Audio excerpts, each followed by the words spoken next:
Hi, hello. This is Cara-Renee Wolf from Be Reborn Art and Healing. Today I'm creating an art journal page for Shawn Petite's creative team. I'm going to be using a couple of her stencils and a variety of vintage papers and rice paper scraps. I also do use the Dilutions paint. I ended up only using the yellow and the pink, as you'll see later on as we move through the video.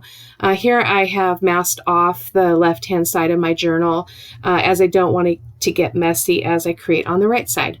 And here I'm applying my vintage papers using matte medium.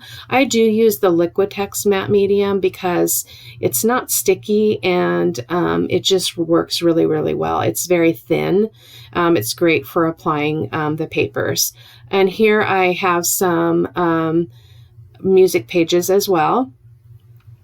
And just trying to get a lot of variety to the background to create some visual interest.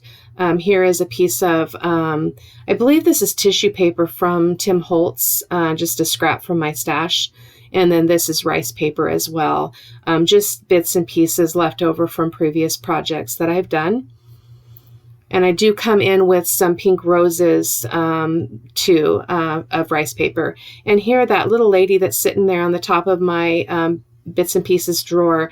When I opened the drawer, I knew immediately when I saw her that that was who needed to be on the page, as it fit with the place that I was in and what I was creating. And there I'm just adhering a little birdie. I also am going to be adding some pink roses from my stash. Pink roses are my favorite flower, so it was really fun to incorporate those into the page. And here I'm just trying to get all of the background covered because I did not pre-gesso the page as I normally would. So I just want to make sure that everything is covered by the gel medium. And here's the roses that I was talking about. I thought about not using this scrap here because it was torn, but then I decided that I really liked the way it looked. And so I went ahead and slapped that on there too. And I really liked it. I'm using some Lindy Stamp Gang Magicals. I'll have the supplies linked below or in the video description. I don't remember off the top of my head what the colors were. There's this deep pinkish red as well as a lemon yellow color, as you're going to see here. The Magicals are great because they aren't like what they look like in the jar at all. I did neglect to remember that when I put these on together that they were going to mix together and created somewhat of an orangish shade, pinkish orange, but it ended up being really beautiful and very vibrant for my page. So I was pretty happy with that. I do come through with a baby wipe and wipe that back as I don't want the background paper concealed quite as much as that was doing there. So, and in the end, the balance on the piece is just beautiful. And here I'm using the pastel yellow Dilutions ink. And I really like it. I don't tend to use it a lot. It's kind of set aside in my studio, not within reach. So I hope to be using that more. I am dabbing that back a little bit as I don't want it to be too overwhelming. And I do want some of those background pieces to show through. And here is the Dilutions pink, and I'm putting that on with my brayer just to add some interest to the page and to kind of bring out that color in the roses. And again, in the end, every piece just was amazing, as it usually is when we just kind of intuitively go through the process. And here I'm applying some Nouveau Expanding Mousse. This is my first time using it and I absolutely loved it. I'm looking forward to trying it out on a canvas piece.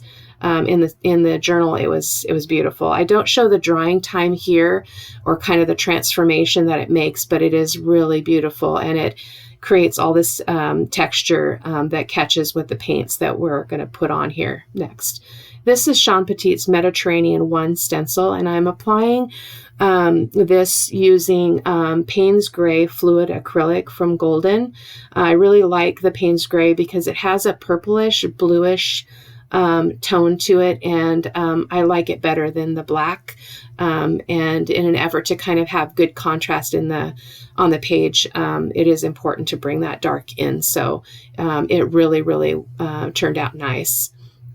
And then I'm also going to apply it here on the lower right-hand corner, as well as in the upper right-hand corner.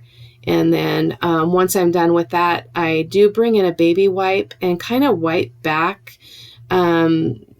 the paint on those bits, and it creates kind of a shabby look because it's kind of scraped like peeled paint would be, or something that's worn and old, and it turned out really nice, as you're going to see here in a moment. I appreciate your patience as I learn how to do these videos and do the voiceovers. The timing is interesting, so I am learning and practicing. So here is that baby wipe. I'm coming in and wiping back some of that.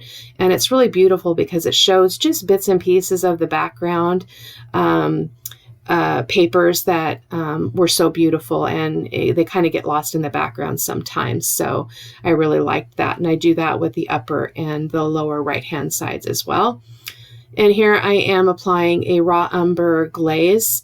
And I do end up wiping back too much of it on this first go. And so once I'm done, I go in and apply another layer, not covering the entire page, but just kind of focusing on some of the areas that I took too much off. So the raw umber is really beautiful. I really like it to create kind of an antique look to the page. And because I have this beautiful vintage lady, it seemed very fitting to use the raw umber. It is one of my favorite colors to use for a glaze, though. And here's me coming in with that second layer and just wiping it back again. It's different than a wash in that it's more consistent than a wash, which is when you just water down your paint and then put it on the page. So I really like the glaze. And here I'm coming in with Shawn Petite's Mediterranean Duo Stenciling 2, I believe. I apologize if that's not the correct name. I will make sure that's in the description, though.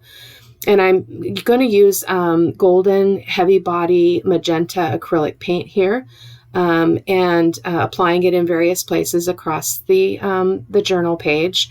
You will see me hesitate a little bit, as I didn't really plan this out. I was just kind of experimenting and intuitively moving around the page.